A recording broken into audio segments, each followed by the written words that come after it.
우리가 살아가면서 서로에게 해주는 말 속에 마음대로 해라, 마음 가는 대로 해라 라는 말을 할 때가 있습니다. 그것은 인생의 답답함과 어려움 가운데 어떻게 해야 될지 모를 때에 우리의 삶의 조언과 관계 가운데 덕담으로 이야기하는 것을 볼 수 있는 것이죠. 이때 마음 가는 대로 해라, 마음대로 해라 라는 것은 네가 원하는 대로 해라, 네가 좋아하는 대로 해라, 네가 기뻐하는 대로 해라 라고 말하는 것이죠. 이때 이 마음이라는 것이 사실 우리 가운데 보이지 않기 때문에 마음이 무엇인가, 마음이 어떤 역할을 하는가, 마음이 어떻게 존재하는가 라는 궁금증이 생기게 마련입니다. 이때 이 마음이라는 것은 단순히 생각이나 감정이 드러나는 부분이 아니라 이 마음으로 인하여 우리의 삶의 전체적인 방향과 삶과 또한 계획과 진행들이 나타나기 때문에 이 마음이라는 것은 바로 우리의 마음의 중심 가운데 드러난 삶의 근원이 되어지고 원인이 되어지고 기준이 된다라고 말할 수 있는 것이죠. 여러분의 마음 가운데 내가 주일 예배를 드리러 가야 되겠다. 오늘 주일 예배를 통해서 은혜를 받게 될 것이다. 또한 하나님의 은혜 가운데 거하고 싶다. 라는 마음이 불같이 일어났기에 이 자리에 열심으로 최선을 다해서 정결하게 나온 줄 믿습니다. 우리의 마음 가운데 생성되어지는 근원과 원인으로 말미암아 우리의 삶의 방향과 진행이 달라지게 되는 것을 볼 수 있는 것이죠. 그렇기 때문에 성경 가운데는 이 마음에 대해서 매우 중요하다라고 말씀하고 있습니다. 잠언서 4장 23절 말씀 가운데 모든 지킬 만한 것 중에 더욱 내 마음을 지키라 생명의 근원이 이에서 남이니라 라고 분명히 말씀하고 있는 것이죠. 지켜야 될 것들이 우리의 삶 가운데 많이 있는데 그 많은 것들 중에 더욱더 힘있게 열심으로 너희의 마음을 지켜라 라고 성경은 분명히 말씀하고 있는 것이죠. 여러분의 가족과 여러분의 물질과 여러분의 집과 여러분의 자녀와 또한 이 땅에 보여지는 많은 것들이 여러분의 삶 가운데 지켜야 될 것들이지만 그 지켜야 될 것보다 더 중요하게 더 열심으로 더 최선을 다해서 지켜야 될 게 무엇이냐? 너희의 마음이다. 너희의 마음이다. 너희의 마음이다. 라고 분명히 말씀하고 있는 것입니다. 그래서 우리의 삶 가운데 그리스도의 삶 가운데 마음을 지키는 것은 매우 중요하다라고 성경은 분명히 말씀하고 있는 것이죠. 근데 이 마음이라는 것이 우리 마음대로 했을 때 온전하게 드러나며 완전하게 드러나면 너무나 좋을 텐데 이 마음이 왔다 갔다 하기도 하고 흐려지기도 하고 불완전하기도 하고 어떻게 해야 될지도 모르는 것이 마음임을 성경은 또한 말씀하고 있는 것이죠. 동시에 사람의 마음은 완전하지 않아서 하나님을 떠난 상태 가운데는 악을 저지를 수도 있고 하나님을 떠난 상태 가운데는 불안함과 불완전한 가운데 거할 수밖에 없음을 성경은 말씀하고 있어요. 그래서 우리 인생 가운데 정말 단 한 번밖에 나타나지 않은 사건이지만 노아의 홍수 때에는 모든 생각하는 것이 악하다라고 분명히 말씀하고 있어요. 모든 계획하는 것이 악하다라고 말씀하고 있는 것이죠. 우리가 일상을 살아가면서 어떤 때는 선한 생각과 마음을 품을 때도 있고 어떤 때는 악한 생각이나 연약한 생각이나 부족한 마음을 품을 때도 있는데 이 노아의 홍수 때에는 모든 악한 것, 모든 계획하는 것, 모든 생각하는 것이 악하다라고 말씀하고 있는 것이죠. 창세기 6장 5절 말씀 가운데 여호와께서 사람의 죄악이 세상에 가득함과 그의 마음으로 생각하는 모든 계획이 항상 악할 뿐임을 보시고 라고 분명히 말씀하고 있어요. 이 땅을 살아가는 모든 사람들은 하나님을 떠난 상태에 있기 때문에 그 마음이 불완전하며 온전하지 않다라고 성경은 말씀하고 있는 것이죠. 그래서 우리의 마음이 어떠한가? 우리의 마음의 상태가 어떠한가? 우리의 마음이 어디를 향하고 있는가를 항상 살피며 우리의 마음의 온전함을 하나님께 구해야 된다라고 분명히 말씀하고 있는 것이죠. 저 여러분 이 땅을 살아가면서 우리의 마음을 잘 살필 수 있기를 간절히 소망합니다. 우리 옆에 분하고 인사 나눠볼까요? 당신의 마음의 상태는 어떠하십니까? 당신의 마음의 상태는 어떠하십니까? 네. 우리 스스로가 하나님 앞에서 아름다운 마음으로 더욱더 견고하게 세워지기를 간절히 소망합니다. 특별히 성경 가운데는 여러 가지 사건 속에서 그 마음이 왔다 갔다 하며 좌지우지 되는 것을 볼 수 있는데 특별히 한 예로 이스라엘 백성들 가운데 솔로몬 이후에 북이스라엘과 남유다로 나누어질 때가 있었습니다. 그때에 북이스라엘은 10개의 지파가 들어가게 되어지고 여로보암을 통해서 나타나게 되어지고 남유다 가운데는 솔로몬의 아들이었던 르호보암을 통해서 두 지파가 나눠지게 되는 것을 볼 수 있는 것이죠. 여러분, 이때에 북이스라엘이 더 많은 지파가 갔으며 더 많은 지역을 차지하게 되었고 더 많은 사람들이 모이게 되었어요. 그러나 북쪽에 있었던 여로보암은 그의 인생 가운데 하나님을 섬기고 하나님을 예배하며 다윗의 형통 가운데 있는 남유다가 계속적으로 신경이 쓰였던 것이죠. 자칫하면 북이스라엘에 있던 사람들이 남유다의 다윗의 혈통으로 따라가겠구나. 자칫하면 북이스라엘의 사람들이 남유다에 예비하는 예루살렘으로 가겠구나. 그래서 이 여호로보암이 자신의 인생 가운데 자신의 마음대로 결정하여서 북이스라엘의 베델 가운데 신전을 짓고 산당을 짓고 예배하는 일이 일어나는 것을 볼 수 있는 것이죠. 열왕기상 12장 32절과 33절에 이렇게 말씀하고 있습니다. 여덟째 달 곧 그 달 15째 날로 절기를 정하여 유다의 절기와 비슷하게 하고 제단에 올라가되 베델에서 그와 같이 행하여 그가 만든 송아지에게 제사를 드렸으며 그가 지은 산당의 제사장을 베델에서 세웠더라.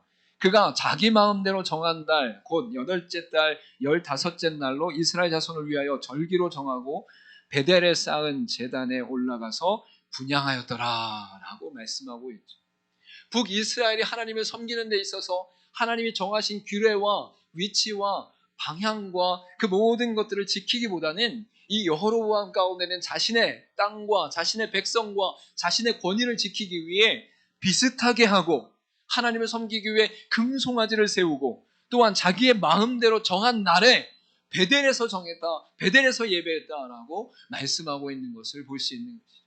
여러분, 하나님 앞에서 우리가 마음대로 행할 수 있어요. 그러나 하나님의 마음이냐, 하나님의 뜻이냐, 하나님의 말씀이냐를 살펴보는 것이 바로 그리스도인의 삶 가운데 나타나는 기준이 된다라고 성경은 분명히 말씀하고 있는 것이죠. 여러분, 여러분의 마음이 우리의 삶의 방향과 근원과 원인이 됨을 믿으시길 바랍니다. 여러분이 무슨 생각을 하느냐, 어떤 생각을 하느냐, 어떤 방향으로 마음을 다스리며 그 상태를 점검함에 따라서 여러분의 삶이 달라지며 여러분의 삶 가운데 인도하시는 하나님의 역사가 달라진다라고 성경은 분명히 말씀하고 있어요.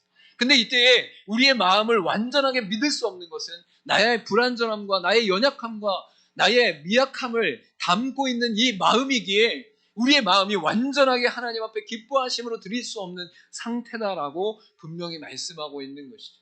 그래서 그 마음을 잘 살피고 다스리는 것이 이 북이스라엘 가운데 있었던 여로보암의 인생과 같이 되지 아니하고 하나님 앞에 온전한 예배로 온전한 기쁨으로 나가는 역사로 나타나게 된다라고 성경은 분명히 말씀하고 있는 것입니다.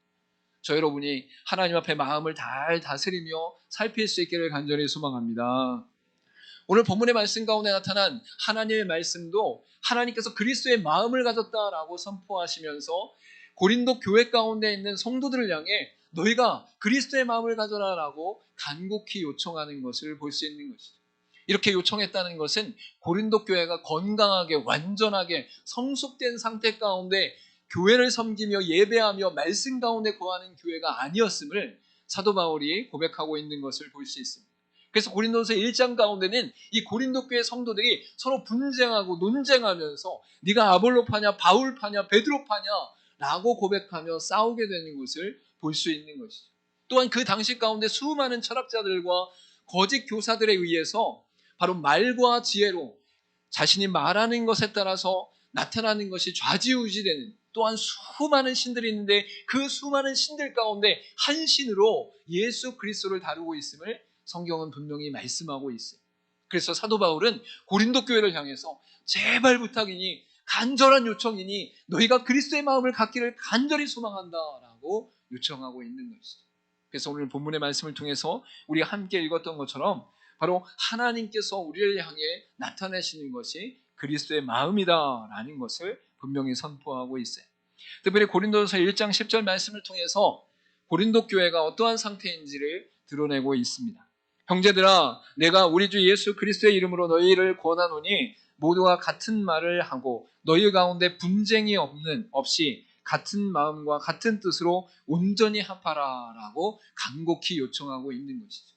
고린도 교회 성도들이요, 너희들이 분쟁하고 논쟁하는 것을 통해 교회가 분란이 일어나고 싸우고 또한 너희들 가운데 갈라지는 것은 하나님 앞에 옳지 않으니 분쟁하지 마십시오. 논쟁하지 마십시오. 오히려 온전히 합하십시오라고 같이 같은 마음으로 같은 뜻으로 행하십시오라고 요청하고 있는 것이죠. 여러분, 이러한 요청과 이러한 간곡한 부탁은 어느 시대에나 어느 교회에나 나타나는 줄 믿으시길 바랍니다. 그리스도께서 우리를 통해서 이루시는 교회는 하나님께서 아름답게 세워가는 교회이고, 그 교회를 통해서 하나님의 마음, 그리스도의 마음을 통해 그들 가운데 완전한 교회가, 하나님의 모형인 교회가 이 땅 가운데 드러나기를 소망하고 계신다라는 것을 성경은 분명히 말씀하고 있는 것이죠. 이때 사도 바울은 고린도 교회를 향해서 그리스도의 마음을 간곡하게 요청하며 그 그리스도의 마음이 담겨진 신령한 자로, 성숙된 자로, 성숙한 온전한 그리스도인으로 세워지기를 요청하고 있음을 알 수 있습니다. 그래서 오늘 본문의 말씀 바로 직전 가운데 15절에는 이렇게 말씀하고 있죠. 신령한 자는 모든 것을 판단하나 자기는 아무에게도 판단을 받지 아니하느니라 라고 분명히 선포하고 있는 것이죠. 즉, 신령한 자라는 것은 성령에 충만한 자로 주의 뜻 가운데 살아가는 성숙한 성도를 의미하고 있음을 말씀하고 있어요.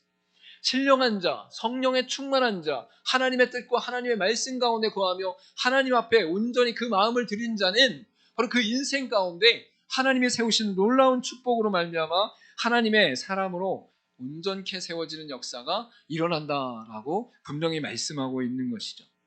이 신령한 자는 바로 성령에 충만한 자여서 성령에 충만한 자가 그리스도의 마음을 드러내는 자임을 성경은 분명히 말씀하고 있어요. 그래서 고린도 전서 2장 전체 가운데 하나님께서 말씀하시는 그리스도의 마음의 구체적인 것을 드러내시며 그 말씀을 통해 드러나는 것이 바로 우리 가운데 성령의 역사하심과 성령의 인도하심으로 온전히 나타나고 있다라고 분명히 선포하고 있는 것이죠. 제가 말씀을 전하면서 한 가지 죄송한 말씀을 먼저 드립니다. 제가 말씀 구절을 우리 손지사님께 못 드렸습니다. 네, 정리된 거를 드렸어야 되는데, 그래서 지금 말씀이 넘어가지 않는 것에 대해서 죄송한 말씀을 좀 드립니다. 그러나 말씀은 강력하게 선포되기를 간절히 소망합니다. 그리스도의 마음을 가져라 라고 요청하는 것이 고린도 교회가 불완전하기 때문에, 온전하지 않기 때문에 나타나는 사도 바울의 간곡한 요청이고, 그 그리스도의 마음을 가진 자들은 신령한 자로 존재한다라고 말하면서 그 신령한 자는 성령의 충만한 가운데 주의 뜻을 온전히 행하는 자이고 성숙한 사람이다라는 것을 말씀하고 있어요. 그래서 15절 가운데 나타난 이 신령한 자, 성령의 충만한 자는 자신의 삶 가운데 스스로는 판단할 수 있으나 그 사람은 아무에게도 판단을 받지 않을 정도의 성숙한 자가 된다라고 말씀하고 있는 것이죠. 여기서 판단한다는 것은 사람들을 정죄한다는 뜻이 아니라 분별한다, 바르게 본다라는 것을 의미하게 됩니다. 성령의 충만한 가운데 주의 뜻 가운데 거하는 자들은 바로 성숙된 자로서 그리스도의 마음을 가진 자다라고 분명히 말씀하고 있는 것이죠. 동시에 이 신령한 자에 대해서 고린도전서 2장 전체 가운데는 구체적으로 그 마음이 무엇이냐, 그리스도의 마음이라는 게 도대체 무엇이냐, 그리스도의 마음이 우리 가운데 무엇으로 어떻게 나타나야 되느냐라는 것을 구체적으로 말씀하고 있음을 볼 수 있는 것이죠. 그래서 고린도전서 2장 전체 가운데 최종적으로 정리하면서 그리스도의 마음을 가져라라고 마무리하는 것이 바로 고린도전서 2장에 나타난 말씀인 것이죠. 그래서 이 말씀을 통해 세 가지를 함께 나눠보도록 하겠습니다. 첫 번째는 그리스도의 마음은 하나님의 능력입니다 라는 것입니다. 같이 한번 고백해 보겠습니다. 그리스도의 마음은 하나님의 능력입니다. 오늘 본문의 말씀이 있었던 고린도전서 2장 가운데 4절과 5절에는 이렇게 말씀하고 있습니다. 내 말과 내 전도함이 설득력 있는 지혜의 말로 하지 아니하고 다만 성령의 나타나심과 능력으로 하여 너희 믿음이 사람의 지혜에 있지 아니하고 다만 하나님의 능력에 있게 하려 하였노라 라고 말씀하고 있는 것이죠. 당대의 수많은 사람들이 말과 지혜로 사람들과 논쟁하고 분쟁하며 다른 사람의 생각을 바꾸려고 노력하는 모습이 나타났었습니다. 특별히 영지주의들 가운데는 바로 하나님의 말씀이 아니라 자신의 생각을 아름답게 포장하고 과대하게 포장하며 다른 사람이 듣기에 혹할 수 있는 말로 사람들을 유혹하는 내용들이 많이 있었던 것이죠. 이때 사도 바울은 고린도 교회를 향해서 하나님의 마음, 그리스도의 마음은 사람들의 말과 지혜에 있는 것이 아니라 바로 하나님의 능력 가운데 나타나는 것이다 라고 분명히 선포하고 있습니다. 여기서 말하는 말과 지혜는 로고스와 소피아로서 당대의 철학자들이 나누고 토론하고 분쟁하던 그러한 관계 속에서 나타나는 것을 말씀하는 것이고 인간의 지혜를 말하는 것이죠. 그러나 하나님의 능력은 하나님께서 이 땅 가운데 행하시기로 하시고 계획하시고 준비하시며 예언하신 모든 것들에 대해서 하나님께서 직접적으로 실행하시고 역사하신 것을 말씀하고 있는 것입니다. 그렇기 때문에 그리스도의 마음은 하나님께서 이 땅 가운데 하나님의 백성들을 위하여 구원하시기 위하여 하나님이신 그분이 이 땅 가운데 오셔서 우리를 위해서 죽으시고 부활하시며 모든 것을 행하는 것, 그 마음이 바로 그리스도의 마음이다라고 분명히 말씀하고 있는 것이죠. 여러분, 아주 쉽게 말씀을 드리면 여러분이 짜장면을 먹을까 짬뽕을 먹을까 고민을 하다가 짜장면을 선택을 했어요. 그럼 여러분의 마음 가운데 짜장면이 먹고 싶다라는 마음이 든 것이고 그 마음이 여러분의 행동으로, 여러분의 말로 나타나게 되는 것이죠. 그래서 짜장면을 주세요 라고 이야기하며 그 짜장면을 받고 짜장면을 먹을 때에 기쁨을 누리게 되는 것입니다. 여러분의 마음에 이미 내가 짜장면을 먹을 것이야 라고 고백하며 마음의 결정을 하였기 때문에 그것이 나타났다라는 것이죠. 이렇게 외적으로 나타난 것이 바로 그리스도의 마음이다라는 것을 성경은 분명히 선포하는 것이. 그래서 그리스도의 마음에 대해서 더욱더 구체적으로 나타나는 것이 빌립보서 2장 5절부터 8절까지의 말씀입니다. 너희 안에 이 마음을 품으라 곧 그리스도의 마음이니. 너희에게 이 마음을 품어라. 제발 이 마음을 가져라. 그리스도의 마음이다 라고 말씀하시는데 그 뒤에 이어서 그 마음이 무엇인지를 말씀하시는데 그는 근본 하나님의 본체시나 하나님과 동등됨을 취할 것으로 여기지 아니하시고 오히려 자기를 비워 종의 형체를 가지사 사람들과 같이 되셨고 사람의 모양으로 나타내사 자기를 낮추시고 죽기까지 복종하셨으니 곧 십자가의 죽으심이라 라고 말씀하고 있는 것이죠. 여러분, 그리스도의 마음이라고 말씀하시는데 그 마음을 단순히 보이지 않는 내적인 것으로만 표현되는 것이 아니라 그리스도께서 실제적으로 행하신 것, 그리스도께서 실제적으로 이 땅 가운데 오셔서 사람의 형체를 입으시고 죽기까지 우리를 사랑하시며 십자가 달려 죽으시는 데까지 복종하시는 그것 자체를 그리스도의 마음이다라고 말씀하고 있는 거예요. 여러분, 그리스도께서 이 땅 가운데 오셔서 모든 질고와 아픔과 고통과 고난과 십자가의 피 흘리심과 죽으심을 우리 가운데 드러내신 것은 바로 그리스도의 마음이 우리 가운데 임하였기 때문에 그렇다라는 것을 성경은 분명히 말씀하고 있는 것이죠. 여러분, 그리스도의 마음을 가져라 라는 것은 바로 우리의 인생 가운데 말로만 사랑한다, 말로만 아낀다, 말로만 존중한다, 말로만 너를 위해서 애쓰겠다라고 얘기하는 게 아니라 그 삶의 마음의 중심 가운데 흘러나온 사랑과 기쁨과 감격 가운데 삶 전체가 그를 향해서, 성도들을 향해서, 지체들을 향해서, 소외된 이웃들을 향해서 애쓰고 힘쓰는 데까지 나가는 것이 하나님의 능력으로 나타나는 그리스도의 마음이다라고 성경은 분명히 말씀하고 있는 것이죠. 여러분, 고린도 교회를 향해서 그 몸을 온전히 다해 서로를 사랑하고 아끼고 섬기고 봉사하고 최선을 다해서 다른 일 위해 나보다 낮게 여기는 그 마음이 나타나는 삶의 모습까지를 바로 그리스도의 마음이다라고 선포하고 있는 것을 볼 수 있는 것이죠. 여러분, 여러분의 삶 가운데 그리스도의 마음을 가지시기를 간절히 소망합니다. 그 그리스도의 마음은 여러분의 입술에만 멈춰 있는 것이 아니고 여러분의 생각 가운데만 멈춰 있는 것이 아니고 여러분의 마음 가운데만 멈춰 있는 것이 절대 아니다라고 성경은 말씀하고 있는 것이죠. 여러분이 이 땅을 살아가면서 이 땅 가운데 관계된 모든 사람들, 교회 가운데는 성도의 지체와 여러분의 삶 가운데 주변에 있는 연약한 자들, 도움이 필요한 자들, 여러분의 삶 가운데 관련되어 있지만 서로 아파하고 힘들어하며 시기하고 질투하기까지 하는 그 관계들 속에 여러분의 마음 가운데 그리스도의 마음이 임하면 그리스도의 낮아짐과 죽으심과 복종함과 십자가에 달려 죽으시기까지 사랑하신 그 사랑이 여러분의 삶을 통해 그들에게 나타나는 데까지 나타나는 것이 그리스도의 마음이다라는 것을 성경은 분명히 말씀하고 있는 것입니다. 여러분, 그리스도의 마음을 가지시길 바랍니다. 그 그리스도의 마음은 여러분의 생각이나 마음이나 입술에만 담겨 있는 것이 아니라 여러분의 삶 전체 가운데 흘러 넘쳐서 하나님의 능력으로 나타난다라고 분명히 말씀하고 있는 것이죠. 저 여러분이 이러한 사랑 가운데 교회를 온전히 세우며 또한 하나님 보시기에 아름답고 귀한 믿음의 삶으로 드러날 수 있기를 간절히 소망합니다. 두 번째로 나타난 것은 무엇이냐면 그리스도의 마음은 하나님의 지혜입니다 라는 것을 성경은 분명히 말씀하고 있습니다. 그리스도의 마음은 하나님의 능력입니다 라고 말씀하는 것은 1절부터 5절까지 나타난 말씀이라면 그리스도의 마음은 하나님의 지혜입니다 라는 것은 6절부터 10절까지 나타나는 것을 볼 수 있습니다. 특별히 7절과 8절 말씀 가운데 이렇게 말씀합니다. 오직 은밀한 가운데 있는 하나님의 지혜를 말하는 것으로서 곧 감추어졌던 것인데 하나님이 우리의 영광을 위하여 만세전에 미리 정하신 것이라.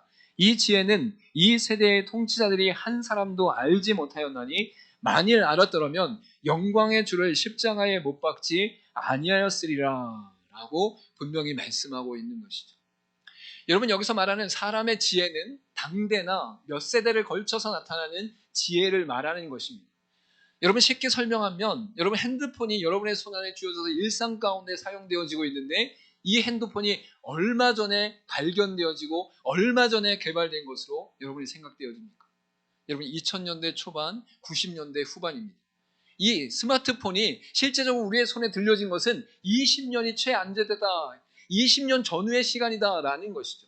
여러분, 과학과 의학이 발달되어져서 인류 가운데 많은 영향을 미치고 있는데 이 과학과 또한 의학이 발견되어지고 성장되어지고 엄청난 영향을 미친 지가 얼마 정도 되신 줄 아십니까? 200년 전후다, 300년 전후다라는 것이죠. 물론 인류의 역사 가운데 누적되어지고 차곡차곡 쌓아진 것을 통해서 갑작스럽게 증폭된 것이 분명히 존재하지만 이 세대와 다음 세대와 이전 세대 가운데 우리에게 나타난 많은 정보들과 많은 기술들과 많은 지식들은 우리의 한 세대 가운데 나타난 연약한 부분임을 알 수 있는 것이죠. 앞으로 기술이 어떻게 발달될지, 과학이 어떻게 발달될지, 우리의 인생 가운데 무엇이 어떻게 나타날지 알 수 없으나 그 모든 지혜가 하나님의 말씀 안에서 영혼을 구원하는 지혜에 미치지 못한다라는 것을 성경은 분명히 말씀하고 있는 것이죠. 영혼을 구원하여 하나님의 백성 삼으시고 천국 가운데 인도하시는 하나님의 능력과 지혜를 따라오지 못한다라는 거예요. 그리고 이 하나님의 지혜는 인간이 태어나기도 이전에, 내가 태어나기 이전 내 아버지와 할아버지와 증조 할아버지와 고조 할아버지가 태어나기 이전부터 하나님이 계획하시며 준비하시며 이루어졌던 것이고, 결국 우리가 죽고 우리의 자녀가 죽고 우리의 손주들이 죽고 우리의 증손과 고손주들이 다 죽고 나서도 영원히 진행되어질 하나님의 지혜가 바로 이 구원의 지혜다, 예수 그리스도의 마음이다라는 것을 성경은 분명히 말씀하고 있는 것이죠. 여러분, 그래서 그리스도의 마음을 가져라라는 것은 하나님의 지혜를 가져라라는 것이고, 그 하나님의 지혜는 곧 내 인생 가운데 어느 한순간에 나타난 어느 한 부분에 나타난 지혜와 능력이 아니라 영원부터 영원 가운데 주장하시고 역사하시는 하나님의 지혜다라는 것을 분명히 말씀하고 있는 것이죠. 여러분, 핸드폰이 우리 가운데 일상이 되었는데 제가 최근에 우리 자녀들에게 배우는 것들이 있어요. 왜냐하면 새로운 기술과 새로운 어플과 새로운 정보들이 계속 나오거든요. 그래서 제 인생 가운데 새로 배운다라는 것에 대해 나 나름대로는 기술적인 거, 컴퓨터에 관련된 거, 스마트폰에 관련된 거 굉장히 자신감이 있었는데 지금은 이렇게 배우고 있어요. 조금씩 배우고 있다라는 거죠. 여러분들, 이러한 변화 가운데 제가 놓치지 않는 것은 무엇이냐면 바로 이 변화 속에서 내가 하나님의 지혜를 담고 있는 것, 하나님의 능력을 담고 있는 것은 상상할 수 없는 것인구나라는 것을 발견하게 되는 것이죠. 어떤 말이냐면 여러분이 핸드폰 어플 하나를 다루는데도 지혜가 필요합니다. 여러분, 핸드폰 만드는 데는 더욱더 놀라운 지혜가 필요합니다. 그것이 운영되어지는데 코딩이 되어지고 호스팅이 있는 모든 것을 다 관리하는 데는 더 엄청난 지혜가 필요하죠. 그런데 여러분, 생각해 보셨습니까?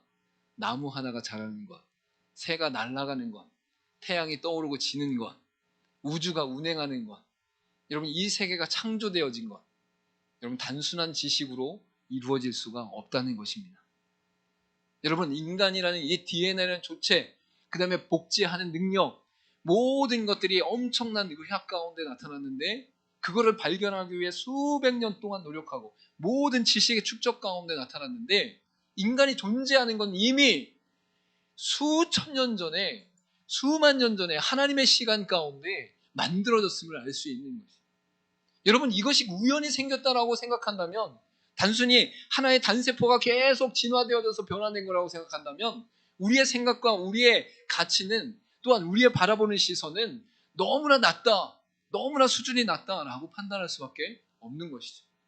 여러분 이 핸드폰 하나, 이 태블릿 하나 만드는데도 수천 명, 수만 명이 모여서 머리를 싸매야 만들 수 있다는 거예요. 여러분 하나님의 지혜의 능력이 어디까지 있는지 여러분이 상상할 수 있습니까? 여러분이 존재하는 것만으로 하나님의 존재가 믿어지는 것, 여러분이 이 자연과 만물을 통해 하나님의 영광이 드러나는 것, 그것을 뛰어넘어 하나님이 우리를 이 땅 가운데 보내시기 이전과 우리가 죽음을 맞이한 이후에 영원히 함께하는 그 세계에 대한 부분과 예수 그리스도의 재림 가운데 완전하게 도래할 하나님의 새하늘과 새 땅의 모든 세계의 영역까지 하나님의 지혜로 이루어지고 있다라는 것이죠. 할렐루야. 이 하나님의 지혜가 그리스도의 마음임을 성경은 분명히 말씀하고 있는 것이죠. 그리고 이 하나님의 지혜를 갖고 사는 자들에게 하나님의 능력과 하나님의 은혜가 있음을 성경은 분명히 말씀하고 있는 것이죠. 로마서 11장 33절과 34절에 이렇게 말씀합니다. 깊도다 하나님의 지혜와 지식의 풍성하며 그의 판단은 헤아리지 못할 것이며 그의 길은 찾지 못할 것이로다. 누가 주의 마음을 알았느냐? 누가 그의 모사가 되었느냐? 라고 말씀하고 있는 것이죠. 하나님의 지혜와 하나님의 지식의 풍성함을 말씀하시며 로마서 가운데 사도 바울은 무엇이라고 질문하느냐? 누가 주의 마음을 알았느냐? 라고 말씀하고. 여러분 우리가 짜장면을 고를 때 짜장면을 먹고 싶다. 여러분 하나님이 천지를 창조하실 때 세계를 창조하고 싶다. 하나님의 영광이 드러나고 싶다. 여러분 이 모든 영역 가운데 하나님의 마음으로부터 시작해서 이 땅의 모든 존재하는 것들이 하나님의 지혜로 이루어짐을 믿으시길 간절히 소망합니다. 그 지혜의 능력과 권세가 영원하며 완전하여 우리는 다 알 수 없고 성경을 통해 말씀을 통해 성령의 깨닫게 하심을 통해 우리는 그나마 조금 알 수 있다라는 것이죠. 그나마 조금 비춰본 것을 발견할 수 있다라고 성경은 분명히 말씀하고 있는 것이죠. 그래서 하나님의 지혜를 아는 것이 바로 그리스도의 마음을 가진 자들이다라고 성경은 분명히 선포하고 있습니다. 마지막으로 나타나는 것은 무엇이냐면 그리스도의 마음은 영적으로 분별하는 역사가 있다라고 분명히 말씀하고 있습니다. 오늘 본장 가운데 11절부터 14절에 이렇게 말씀하고 있습니다. 그 중에 13절과 14절에 우리가 이것을 말하였거니와 사람의 지혜가 가르친 말로 아니하고 오직 성령께서 가르치신 것으로 하니 영적인 일은 영적인 것으로 분별하느니라. 육에 속한 사람은 하나님의 성령의 일들을 받지 아니하나니 이는 그것들이 그에게는 어리석게 보임이요 또 그는 그것들을 알 수도 없나니 그러한 일은 영적으로 분별되기 때문이다 라고 분명히 말씀하고 있는 것이죠. 여러분 그리스도의 마음은 영적으로 분별하는 것입니다. 우리가 이 땅을 살아가면서 하나님을 믿는 믿음 가운데 거한다는 것은 단순히 외적으로 드러나고 육적으로 보여지는 것으로만 판단되거나 결정되는 것이 아님을 알 수 있는 것이죠. 그리고 그리스도께서 우리를 위해서 죽으시고 부활하신 것을 믿는 믿음 가운데는 성령께서 우리 가운데 행하시고 역사하신 것을 온전히 믿고 의지하는 영적인 상태로 나아가게 됨을 알 수 있는 것입니다.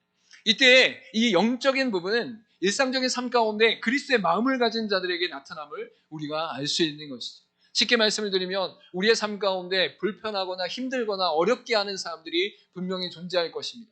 그러나 이 불편하거나 힘들게 하는 자들의 향해서는 육적인 부분 가운데는 이 사람들을 싫어하고 멀리하고 떨어지고 또한 그 사람들에게 도리어 화를 내는 일들이 당연한 것처럼 여기는 것을 볼 수 있는 것이죠.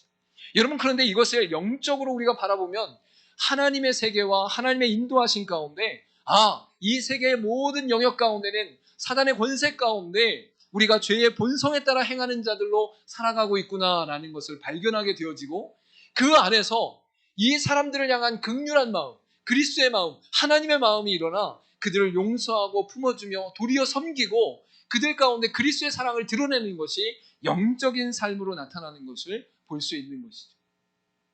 여러분 육적으로는 사람을 미워해도 괜찮습니다. 그게 우리의 상태인 거예요. 우리의 연약함인 거예요. 우리의 죄의 본성인 거예요. 그러나 그리스도 안에서 예수 그리스도를 믿는 자들에게 나타난 놀라운 역사는 무엇인 줄 아십니까? 이것을 육적으로 바라보지 않고 영적으로 바라보게 되어진다라는 것이죠. 이 땅에 있는 모든 사람들은 사단의 권속 아래 거하고 죄의 본성 아래 거하니 그들의 인생과 그들의 삶 가운데 나타나는 죄의 본성들이 지극히 정상적인 거구나. 지극히 당연한 것이구나. 지극히 연약함 가운데 나타나는 것이구나 라는 것을 발견함과 동시에 우리가 그리스도의 사랑을 입고 하나님의 은혜를 입었으며 하늘나라의 원리와 가치를 알게 되었으니 나를 통해서는 도리어 그리스도의 사랑으로 나아가 그들을 품고 사랑하고 용서하며 그들을 오히려 내 품 안에 온전히 끌어안을 수 있는 능력이 영적인 상태 가운데 나타나는 것이구나 라는 것을 발견하게 되는 것이죠. 여러분, 그렇기 때문에 그리스도의 마음을 갖는다는 것은 영적으로 분별하는 역사가 일어나는 것이다 라고 말할 수 있는 것입니다. 여러분, 육적으로는 저와 여러분이 다른 점이 하나도 없습니다. 여러분, 육적으로는 이 땅 가운데 지식으로 판결할 수 있는 다름이 별로 크지 않습니다. 하나님 보셨을 때 우리의 상태와 우리의 연약함은 그 어떠한 사람과 비교해도 그리 다르지 않다라는 거예요. 우리 옆에 분하고 인사 한번 나눠볼까요? 당신이나 나나 똑같습니다. 똑같습니다. 여러분, 세상에 많은 사람이 성품이나 지식이나 인격이나 또한 자신이 갖고 있는 경험 가운데 야, 내가 너보다는 좀 낫지. 아이, 내가 너보다는 좀 착해. 아이, 내가 너보다는 경험이 많아. 아이, 내가 너보다는 성찰이 좀 깊고 생각도 깊어 라고 말할 수 있겠죠. 그러나 우리의 상태를 하나님 편에서 보았을 때는 육적으로 모두 타락한 인생 가운데 사단의 권속 가운데 분별하지 못하고 살아가는 것이 똑같다라는 것이. 그런데 이러한 상태 가운데 있었던 우리의 인생 가운데 그리스도의 마음이 들어오면서 그 그리스도의 마음으로 말미암아 영적으로 분별하는 능력과 권세가 일어나고 우리의 상황과 처지와 다양한 관계 속에서 육적으로 바라보지 않고 영적으로 판단하는 능력이 나타나게 된다라고 성경은 분명히 말씀하고 있는 것입니다. 저 여러분이 그리스도의 마음을 갖고 영적으로 분별할 수 있기를 간절히 소망합니다. 요한일서 4장 1절과 2절에 이렇게 말씀합니다. 사랑하는 자들아, 영을 다 믿지 말고 오직 영들이 하나님께 속하였나 분별하라. 많은 거짓 선지자가 세상에 나왔습니다. 이로써 너희가 하나님의 영을 알지니 곧 예수 그리스도께서 육체로 오신 것을 시인하는 영마다 하나님께 속한 것이요 라고 성경은 분명히 말씀하고 있는 것이죠. 여러분이 이 땅을 살아가면서 다양한 영적 상태를 발견하게 될 것입니다. 그때에 우리가 영을 분별할 수 있는 능력이 있어야 된다라고 성경은 분명히 말씀하고 있어요. 여러분, 성경을 가지고 이 땅에 수많은 선지자들과 교사들이 나타났는데 그들 가운데 다 온전하게 하나님 말씀을 증거하는 것이 아니라 그것을 자신의 것으로 이용하거나 자신을 우상화시켜서 자신이 사이비가 되는 경우들도 수없이 나타나는 것을 볼 수 있습니다. 여러분, 이 땅 가운데 살아가는 우리의 삶 가운데 하나님의 말씀 안에서 영적으로 분별할 수 있는 능력이 나타나기를 간절히 소망합니다. 거기서 첫 번째로 드러나는 것이 무엇이라고요? 바로 예수 그리스도께서 이 땅 가운데 성육신 하신 것, 육체를 입고 오셔서 우리를 위해서 죽으시고 부활하시며 영생을 허락하신 것이 바로 성경의 말씀을 통해 나타난 영적 분별함의 기준이다라고 말할 수 있는 것이죠. 우리 가운데 예수 그리스도가 계시지 않는다면, 우리 가운데 예수 그리스도가 기준이 되지 않는다면, 우리 가운데 예수 그리스도의 삶이 본이 되지 않는다면 우리는 똑같이 세상 사람들과 같이 혼미한 상태 가운데 우리의 삶을 살아가게 될 것이다라고 성경은 말씀하고 있는 것이죠. 오직 그리스도께서 하나님의 영광과 하나님의 예언과 약속을 이루심으로 말미암아 우리 가운데 나타난 모든 것들이 바로 우리의 삶의 기준과 마음의 근원이 되어져서 하나님 앞에 그렇게 살아갈 수 있는 능력으로 나타나게 된다라고 분명히 말씀하고 있는 것입니다. 할렐루야. 저와 여러분도 연약한 존재입니다. 고린도 교회 성도들만 연약한 것이 아니라 우리들도 연약한 가운데 있습니다. 그렇기 때문에 우리 스스로 사람들과 평가하거나 비교하거나 판단하는 것이 아니라 우리의 마음 가운데 그리스도의 마음이 있는가, 우리 마음 가운데 하나님의 능력이 있는가, 하나님의 지혜가 있는가, 영적으로 분별할 수 있는 힘이 있는가, 이것을 살피며 하나님 앞에서 더욱더 온전하게 교회를 세워가고 연합하며 섬길 수 있기를 간절히 소망합니다. 마지막으로 예배소서 4장 13절과 15절 말씀을 읽어드리도록 하겠습니다. 우리가 다 하나님의 아들을 믿는 것과 아는 일에 하나가 되어 온전한 사랑을 이루어 그리스도의 장성한 분량에 충만한 데까지 이르리니 이는 우리가 이제부터 어린아이가 되지 아니하여 사람의 속임수와 간사한 유혹에 빠져 온갖 교훈의 풍조에 밀려 요동하지 않게 하려 함이라. 오직 사랑 안에서 참된 것을 하여 범사에 그에게까지 자랄지라. 그는 머리니 곧 그리스도라. 할렐루야. 우리가 이 땅을 살아가면서 오직 그리스도 안에서 온전하게 행하며 그리스도께까지 자라라는 역사, 장성한 분량까지 자라는 역사가 일어나기를 간절히 소망합니다. 마지막으로 고백하겠습니다. 그리스도의 마음은 하나님의 능력입니다. 그리스도의 마음은 하나님의 지혜입니다. 그리스도의 마음은 하나님의 지혜입니다. 그리스도의 마음은 영적으로 분별합니다. 그리스도의 마음은 영적으로 분별합니다. 할렐루야. 저 여러분 이 땅을 살아가면서 온전히 그리스도의 마음을 품고 살아갈 수 있기를 간절히 소망합니다. 기도하겠습니다.